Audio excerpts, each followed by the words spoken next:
snow fell in slow, deliberate flakes, each one a whisper of winter's unrelenting chill, as Eleanor Whitcomb made her way through the narrow, winding lanes of the Yorkshire village. The wind cut through her woolen shawl and tugged at her skirts, as if urging her to retreat, yet she pressed forward, the basket of her hand-stitched gloves balanced carefully on her arm. At 26, her youth still lingered in the curve of her cheek and the brightness in her eyes, but widowhood had etched lines of quiet endurance into her face, a map of loss and survival.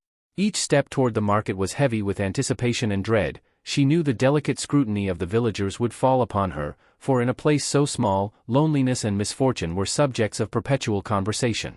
She had learned to move with careful humility, yet the sting of public judgment never dulled entirely. The market square was alive with the muted din of commerce. Stalls lined the narrow streets, colorful fabrics hanging like banners, the scent of fresh bread mingling with that of cured meats. Eleanor approached Mr. Harland's stall first, where she had sold gloves before, hoping for a courteous purchase. His expression, however, faltered the moment he saw her. "Mrs. Whitcomb," he said, his tone ostensibly polite, yet edged with a faint, unspoken condescension. "Still at your sewing, I see." The words struck her not for their meaning, but for the ease with which they suggested insufficiency, a subtle accusation of desperation. She offered her gloves, explaining their careful stitching, the warmth of the lining, the strength of the seams, but he waved her off. "Times are hard. Customers want quality," he said, loud enough for the neighboring stalls to hear, a statement loaded with judgment and thinly veiled ridicule. A few of the villagers, drawn by the sound of his voice, glanced toward her. Whispers followed her as she moved on, though she held her head high, striving for composure. Each refusal from a merchant deepened the ache in her chest, but it was the quiet, pointed looks, the ones that lingered a moment too long, that stung the most. She was too young to be old, too poor to be admired, too alone to be considered fortunate. And yet, she endured. With each rejection, each sideways glance, Eleanor reminded herself that survival demanded patience, resilience, and a dignity that could withstand the smallest humiliations of daily life. By the time she left the market, her basket was full, yet unsold. The sky had begun to darken, the storm looming with a promise of cruelty. The wind now whipped the snow in sharp, icy arcs, and Eleanor wrapped her shawl tighter around her shoulders. The moors stretched out before her, vast and unyielding, the skeletal outlines of shrubs and distant trees barely visible through the haze. Ravenshire estate loomed beyond, its towers and spires etched against the darkening sky, a world removed from her own, a place of privilege she had never known, yet somehow observed from the periphery of village gossip and rumor.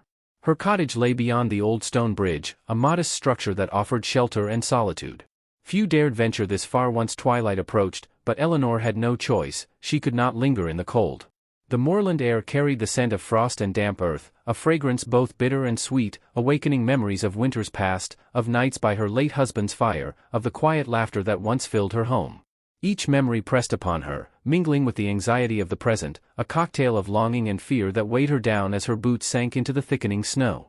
And then, amid the desolate white, she saw something that made her heart constrict, a dark shape, sprawled across the path, half buried in the snow. Her first thought was that it might be a fallen branch, or perhaps an animal caught by the storm. But as she approached, her breath catching in the cold air, she realized it was a man, and the realization brought a sharp, sudden fear. His coat was torn, wet with snow, and one arm lay at an unnatural angle.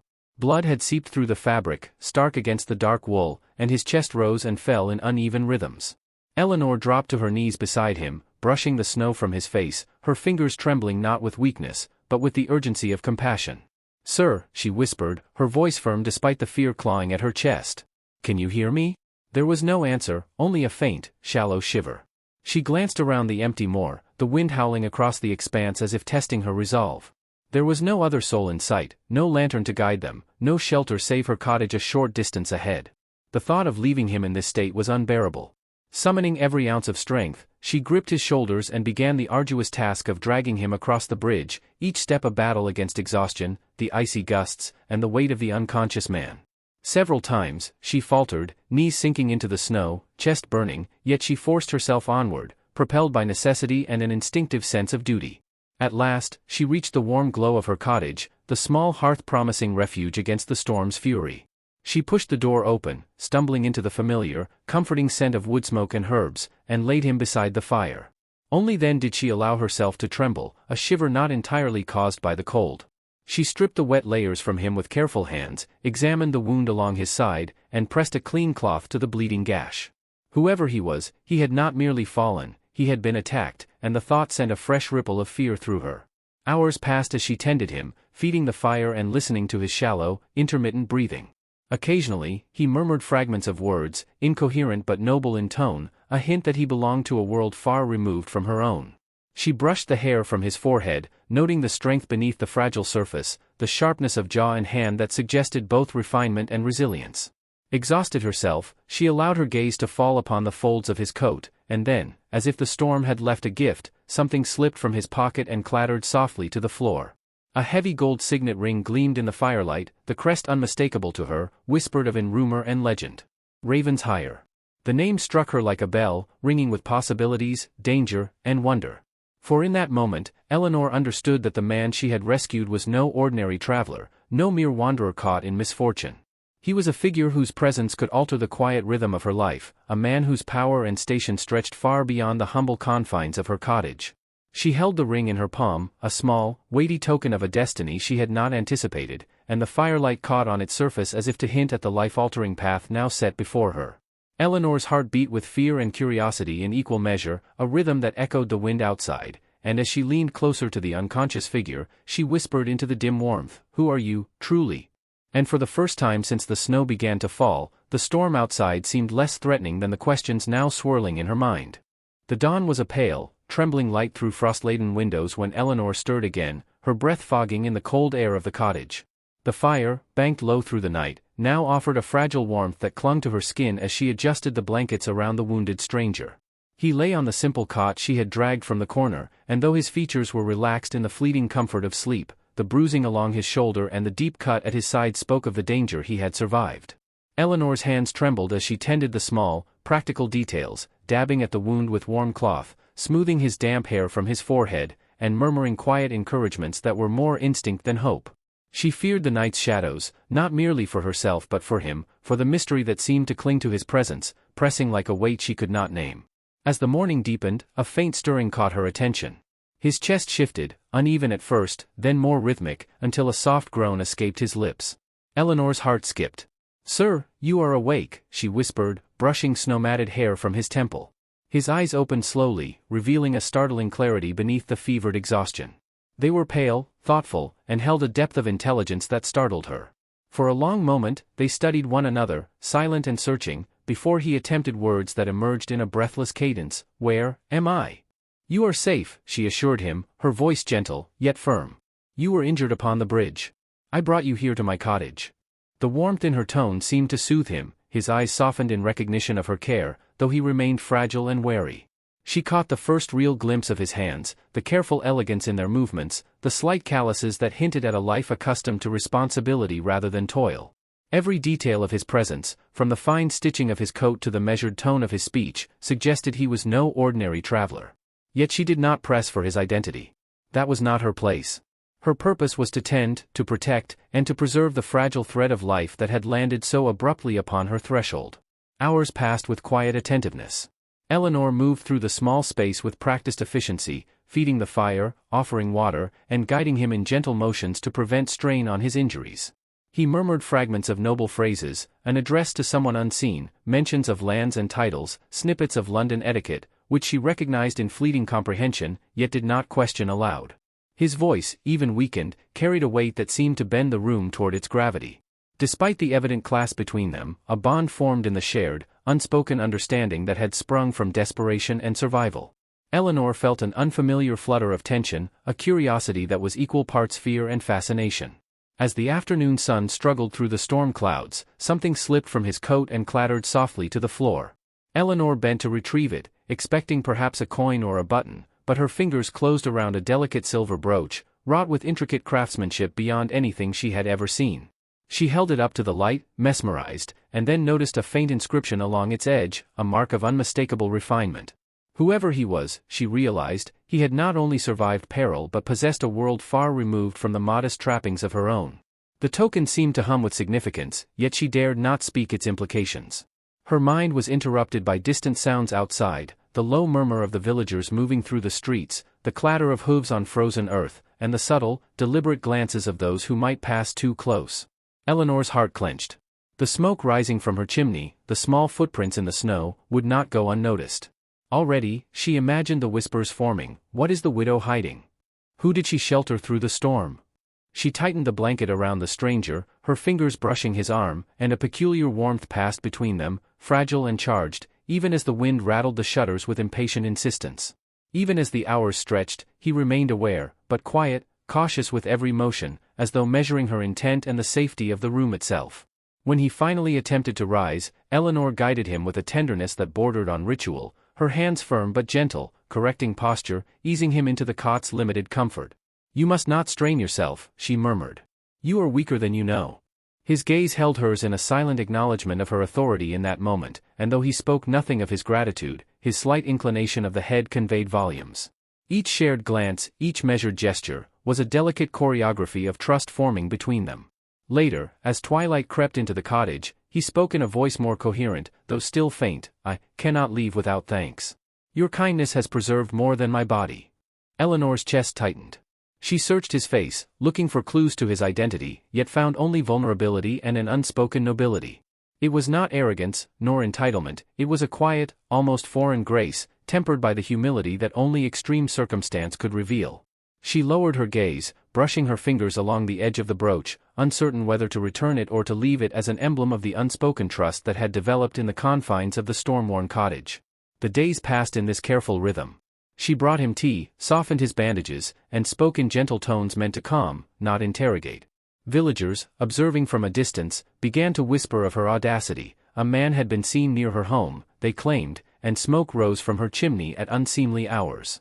Rumors, small and sharp, began to thread through the village like icicles in the frost, each one threatening to pierce the fragile veil of propriety Eleanor had long maintained.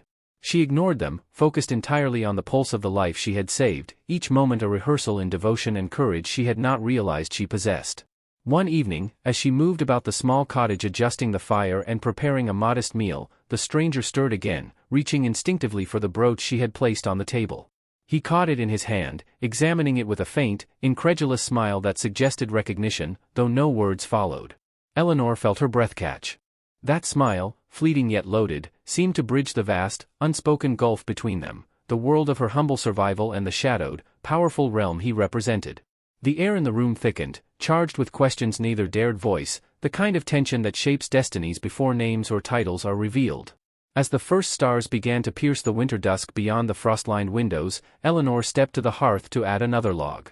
She felt the stranger's eyes upon her, patient and measured, and when she turned, she saw in them a flicker of something almost tender, almost reverent, though tempered by caution. And in that moment, as the storm outside softened to a mere whisper, Eleanor understood that the man she had saved, fragile, mysterious, and untold, was no ordinary traveler. He was a presence that could unmake the ordinary world she knew, a force that had entered her life under the guise of need, yet might reshape the very fabric of her future. The firelight glinted across the silver brooch once more, catching the subtle lines of its engraving, and Eleanor felt a shiver that was not entirely caused by the cold. She approached the cot again, and with a steady hand, brushed a loose strand of hair from his brow. "Who are you, truly?" she whispered, her voice both question and prayer. For the first time since the snow began, the quiet of the cottage seemed to hold its breath, as though waiting for an answer that would alter everything she thought she knew about safety, destiny, and the fragile boundaries between compassion and fate. The morning light slanted through the frost-rimmed windows, touching the worn wooden floorboards and warming the small cottage with a pale, golden glow. Eleanor had spent the night in uneasy slumber, the stranger's measured breathing a constant, haunting rhythm that reminded her of the precariousness of life, and yet of the fragile trust they had begun to share. By dawn, he had grown stronger, sitting upright on the cot, the color slowly returning to his face, though fatigue still lingered in the shadows beneath his eyes. There was an undeniable dignity in his posture, tempered by the humility of injury, a combination that both unsettled and captivated her. She moved about the room quietly, preparing a modest breakfast, her mind alive with curiosity and caution. The moments between them were taut with unspoken questions, each glance weighted with the subtle acknowledgement of a life saved and a bond forged in secrecy. When he finally spoke, the voice was measured, careful, and remarkably gentle. "I owe you my life," he said, the words deliberate, carrying a weight far beyond the ordinary. Eleanor paused, placing the kettle down, and met his gaze. There was a gravity in those eyes, a depth she could not name, and yet she sensed an honesty that struck her more deeply than any promise of riches or comfort. You risked much to help me, he continued, and for that, I am beholden. She shook her head, feeling the familiar pull of modesty, of social propriety mingled with humility. Sir, she said softly, it was merely the right thing to do. No more, no less. For a long moment, silence enveloped the room, punctuated only by the quiet hiss of the fire and the occasional creak of the cottage settling against the winter cold. Eleanor felt her heartbeat quicken, a flutter of anticipation and uncertainty that was wholly new to her. He observed her, a faint, almost imperceptible smile playing upon his lips, and she wondered what thoughts lay behind those pale, calculating eyes. There was a subtle shift in the air, a recognition of mutual respect and unspoken connection that transcended their circumstances. It was not merely the act of saving a life that bound them, but the recognition of character, resilience, kindness, and the quiet courage that could endure even the harshest judgment of society. The stranger leaned back slightly, and for the first time, Eleanor allowed herself to study him more closely.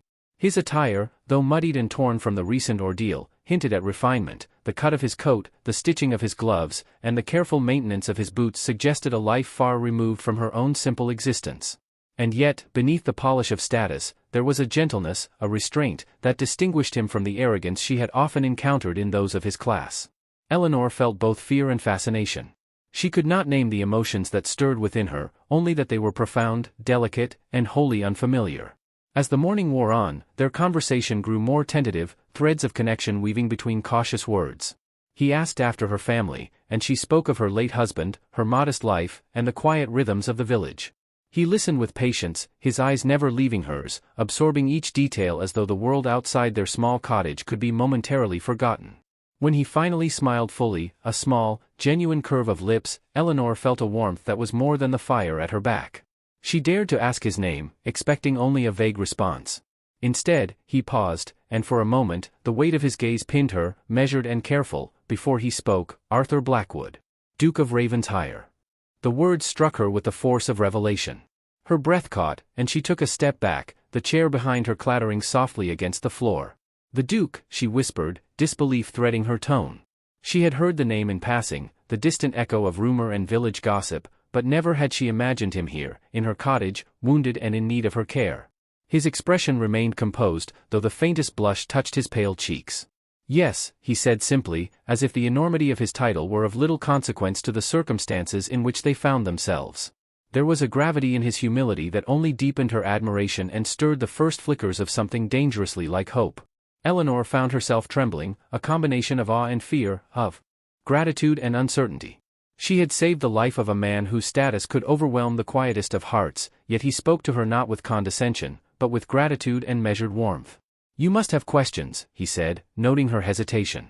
She nodded, unable to find words that would adequately express the mixture of emotions she felt, astonishment, curiosity, and a gentle fear of what this revelation might mean for her future. Why, here, she finally managed. Why come to me? His gaze softened, and he replied, because you saw me as a man, not a title. In a world so quick to judge by station, you acted with the simple humanity I have rarely encountered. The sincerity of his words struck Eleanor profoundly.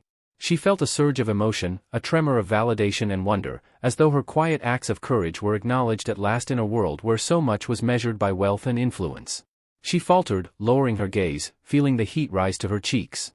The firelight flickered across the room, catching the delicate lines of his expression and casting shadows that danced across the worn floorboards, a visual echo of the delicate, fragile connection forming between them. Hours slipped by unnoticed as they spoke, the conversation moving from cautious observation to gentle disclosures of personal history. Arthur spoke little of his position beyond the essentials, focusing instead on the peril that had brought him to her doorstep, and Eleanor found herself drawn to his quiet intelligence, his capacity for empathy, and the restrained strength of a man unused to vulnerability, yet willing to accept it in her presence. Their hands brushed occasionally, each contact fleeting, yet laden with an intensity neither dared to name aloud. The air between them hummed with unspoken acknowledgement, a shared recognition that the ordinary and extraordinary had collided in a quiet Yorkshire cottage on the edge of winter. As twilight fell, Eleanor moved to the hearth, tending the fire with practiced care, while Arthur watched with an attention that bordered on reverence. He reached slowly for the silver brooch she had returned to the table, lifting it between slender fingers, and studied it with a mixture of admiration and something softer, almost wistful. Eleanor's heart quickened. That small object, a simple token of gratitude, seemed to symbolize far more than either dared to say aloud. She returned her gaze to him, and the cottage, small and humble, felt suddenly larger than the world beyond its walls, filled with possibility, with the quiet unfolding of something destined yet fragile. Her pulse quickened, a delicate tension settling between them, as both realized that life, danger, and chance had conspired to bring them to this shared moment. Eleanor felt her courage swell, tempered by the enormity of what she now understood. The man before her was not merely a stranger, nor merely a duke. He was a force that could upend her world, and yet, for reasons neither fully understood, he had chosen to trust her. She stepped closer, her hand brushing the edge of the cot, and whispered, almost to herself, "I never imagined that kindness could lead to this." His gaze met hers, steady and profound, carrying a quiet promise and a question that neither dared articulate. In that frozen, twilight-filled room, Eleanor realized that the line between fear and hope, between propriety and desire, had blurred, leaving them suspended in a moment that would shape everything to come. And as the shadows lengthened outside, the wind softening into a distant sigh across the moor, Eleanor and Arthur sat in quiet understanding, their fates intertwined by acts of courage and compassion, waiting for the first word that would dare to bridge the space between life saved and hearts claimed. The frost of early morning clung stubbornly to the edges of the village, the air crisp and biting as Eleanor made her way along the winding path toward the market. The brooch Arthur had returned to her lay hidden beneath her shawl, its weight a secret reminder of the man who had so irrevocably altered her world. Rumors had already begun to take root, whispered along the streets and across the stone walls of cottages, their tendrils curling into every conversation. The widow who sheltered a stranger, a man seen near her home, the insinuations gnawed at Eleanor, a mixture of shame and helplessness pressing heavily on her chest. She moved with quiet dignity, though each step was measured against the judgment she felt waiting in the sharp glances of the villagers.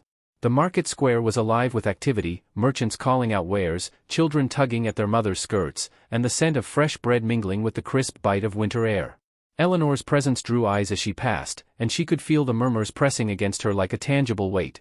Each whisper, each sidelong glance, stung with the accusation of impropriety she had never sought. She lowered her gaze, focusing on the rhythm of her steps, reminding herself that her actions had been born of necessity and compassion, not desire or ambition. Yet even as she told herself this, a quiet anxiety gnawed at the edges of her mind, a question of how far the reach of rumor could stretch. It was then that the sound of hooves striking cobblestone froze her in place. A carriage, ornate and gleaming even in the grey light, rolled into the square with the measured grace of authority. Its polished panels reflected the frost, and the crest upon its doors, the unmistakable Ravenshire insignia, drew gasps from those assembled. Eleanor's heart quickened, a mixture of awe and trepidation binding her in place. From within the carriage stepped Arthur Blackwood, Duke of Ravenshire, his presence commanding yet tempered with quiet composure. The villagers fell silent, whispers giving way to astonished murmurs as the man who had been the subject of speculation now appeared in the flesh, standing before them. Arthur's gaze swept the square with deliberate calm, seeking out Eleanor before all others. When their eyes met, the world seemed to narrow to the space between them. Eleanor's pulse quickened, a tremor of fear and wonder coursing through her. She took an instinctive step forward, only to falter, caught between the desire to flee from scrutiny and the urgent pull of trust she had learned to place in him. He approached, his movements deliberate, each footfall echoing the steady cadence of authority and intent. The villagers parted unconsciously, the whispered judgments now suspended in a collective awe. When he reached her, the Duke inclined his head with understated reverence, his voice carrying across the frozen square. "Eleanor," he said, the single word imbued with respect and warmth, "your courage and kindness have not gone unnoticed." The simplicity of his acknowledgment struck her more profoundly than any grand gesture could have. He continued, turning to the gathering crowd, his tone measured, commanding, yet never unkind, "Let it be known that the lady who sheltered me from peril acted from the truest humanity, and not from desire for gain." A hush fell over the square. Murmurs of gossip faltered, replaced by murmurs of admiration and cautious respect. Eleanor's cheeks flushed, the sting of shame giving way to a tentative pride. Once the crowd dispersed, Arthur guided her toward the edge of the square, where the wind stirred the snow into delicate patterns across the cobblestones. "You must understand," he said, his voice low, carrying the weight of sincerity, "that what you have done transcends station, wealth, or expectation. You acted with a courage I have rarely encountered, and I cannot allow it to go unacknowledged." Eleanor's gaze fell to the ground, humility entwined with a surge of warmth at the depth of his words. "I only did what I could," she murmured. "I have no claim to gratitude." "Yet you have claimed far more than gratitude," he replied softly, his eyes searching hers with a quiet intensity that made her breath falter. You have shown me the truth of compassion, the strength of dignity when the world seeks to diminish it. And in doing so, you have altered the course of my life." Eleanor's hand instinctively rested on the brooch beneath her shawl, feeling its cool weight, a token of the trust and connection they had shared in the intimate hours of her cottage. Her heart trembled with the realization that the bond forged in secrecy had now become a visible, undeniable force. The Duke took her hand, lifting it gently between his own. "I cannot, and will not, allow the whispers of ignorance to diminish what is real. You are far greater than their judgments, and I am determined to see that recognized." Eleanor felt a mixture of awe and fear, the enormity of his station and influence pressing against the simplicity of her own existence. Yet in his touch, there was reassurance, a promise unspoken but palpable. The wind whipped through the square, carrying away remnants of the villagers' curiosity, leaving only the fragile, radiant connection between them. He guided her away from the market toward a narrow, sheltered lane where snow drifts formed delicate patterns along the edges of fences and walls. The air was crisp and filled with the scent of frost and distant wood smoke. Eleanor's voice wavered, caught between hesitation and need. I do not belong in your world," she admitted, her gaze dropping to the snow beneath their feet. "I am but a widow of little means, a woman judged and whispered about even now." Arthur's response was deliberate, tender, and resolute. "It is not the world I wish you to inhabit. It is not rank or wealth that matters, but the courage, the integrity, and the heart that you have shown. You have saved me, Eleanor, not merely in body, but in spirit. And it is you I wish to honor, now and always." The depth of sincerity in his voice resonated through her chest, mingling with the fragile stirrings of hope that had begun to bloom in secret. For a long moment, they walked in silence, each step a careful measure of trust and anticipation. The snow beneath their feet crunched softly, a quiet accompaniment to the rapid, unsteady rhythm of Eleanor's heart. She dared to glance at him, noting the steadfast clarity in his eyes, the quiet intensity that both frightened and enthralled her. "I do not know what to say," she whispered, the words trembling between them. "You need say nothing," he replied, his voice low, warm, and unwavering. "Only allow yourself to be recognized, to be seen for the remarkable person you are, beyond rumor, beyond circumstance." Eleanor felt tears prick at the corners of her eyes, a mixture of relief, wonder, and the unspoken recognition that life, in its quiet unpredictability, had delivered something far more profound than she could have imagined. The wind rose briefly, sending a swirl of snow across the lane, and in that moment, Eleanor felt the full weight of possibility, of connection, of a life altered irrevocably by compassion and courage. Arthur lifted the brooch from beneath her shawl, placing it delicately in her hand, its silver glinting in the pale light. "This," he said softly, "is but a token. Yet it symbolizes the courage and the humanity I have been privileged to witness. Never doubt the impact you have had, not only on my life, but on the course of what is yet to come." Eleanor held it, the small piece of silver catching the light like a promise yet unspoken, and felt the fragile stirrings of hope unfurling amidst the uncertainty. She realized that the world she had feared, the judgment, the whispers, the shame, was no longer the boundary of her life. Arthur's presence, his unwavering acknowledgement, had created a space where dignity, respect, and the delicate beginnings of love could coexist. As the snow drifted gently around them, painting the lane in a muted silver, Eleanor understood that the moment was far from over. The path ahead, though uncertain and shadowed by rumor, was now illuminated by the trust and admiration of a man who had become far more than a stranger at her door. And as Arthur turned to gesture toward the distant estate, his eyes meeting hers with quiet insistence, Eleanor felt the delicate tension of possibility, the unspoken promise of a bond yet to be fully claimed, and knew that the story of their lives had only just begun. Winter had begun to loosen its grip on the Yorkshire moors, and the air carried a faint promise of spring, a subtle thaw that softened the frost and allowed sunlight to slant warmly across the hills. Eleanor walked along the familiar path toward her cottage, the weight of the day pressing lightly upon her, tempered by the quiet exhilaration that had grown since Arthur's visit to the market. The brooch he had returned lay safely in her pocket, a secret talisman of courage, trust, and the unspoken connection between them. Though the village had begun to murmur with curiosity and gossip, Eleanor felt a newfound steadiness in her step, a confidence born of knowing that she had acted with integrity and had been acknowledged for it by a man whose station could have overshadowed her entirely. The path was narrow and lined with hedgerows, their branches brittle with frost, yet Eleanor felt a delicate anticipation with each footfall. Snow had receded slightly, leaving patches of damp earth that glistened under the early sunlight. She remembered the hours she had spent tending Arthur's wounds, the whispered confessions of fear and gratitude shared in the intimacy of her cottage. Every memory carried a vivid resonance, the warmth of firelight against cold skin, the softness of his hair as she brushed it from his forehead, the quiet strength in his gaze that spoke more eloquently than words ever could. Those hours had shifted something in her, an awareness that life, despite its harshness and uncertainty, could deliver unexpected grace. As she rounded the bend near the old stone bridge, she saw the carriage before her, glinting in the morning light, its polished wood and shining metal impossible to miss. Arthur stood beside it, waiting as if he had been expecting her every step of the way. His posture was measured, his expression calm yet subtly filled with an eagerness he rarely allowed the world to glimpse. When he saw her, a faint smile curved his lips, and Eleanor felt a shiver of anticipation run through her. Her heart fluttered at the sight of him, not merely because of his title or the distance he commanded in the eyes of society, but because of the depth of feeling and respect she knew he bore for her, hidden yet undeniable. "Eleanor," he began, his voice low, carrying across the narrow lane, "I hope to find you well this morning." The words were simple, yet the resonance in them made the air between them shimmer with unspoken emotion. She stepped closer, her breath visible in the crisp morning, and allowed herself a small, tentative smile. "I am well," she replied softly, "though I cannot imagine what brings you to this corner of the moors at such an hour." Arthur inclined his head, the sunlight catching the faint glint of his hair. "I could not leave without ensuring that you understood the depth of my gratitude. More than that, I could not ignore what has grown between us, fragile though it may be." Eleanor's pulse quickened. Her mind raced with a mixture of hope and fear, a man of such rank, of such power, acknowledging a bond forged in the quiet intimacy of her home, was almost beyond imagining. She dared to look at him fully, meeting the intensity of his gaze, and felt the truth of his words settle like a gentle weight upon her shoulders. He stepped closer, his hands extending to lightly brush her own. The contact was delicate, respectful, yet electric with tension. "Eleanor, I have come to understand that life is too fleeting, too uncertain, to ignore what is real.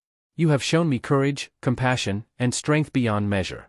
I cannot ask you to step into a world unfamiliar, yet I must offer you the choice to do so, with me, willingly, and without fear."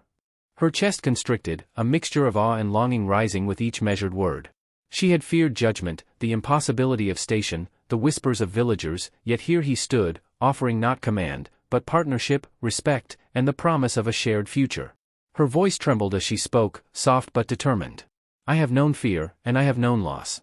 Yet in the hours we have shared, I have also known trust, and a sense of being seen, truly seen, in ways I never thought possible."